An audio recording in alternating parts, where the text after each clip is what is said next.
Hi friends, जय जगन्नाथ। आइए चलते हैं कलम साग कैसे होता है। आलू और कलम साग को छोटा छोटा करके काट दीजिए, फिर उसको अच्छे से धो दीजिए।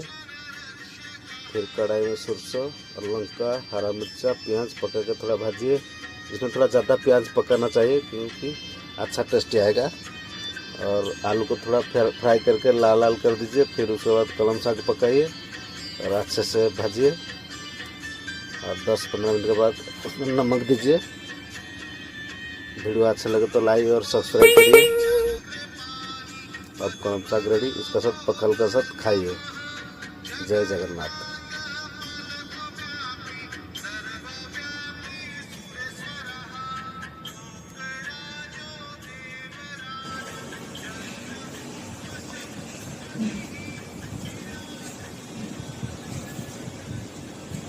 बहुत टेस्टी है।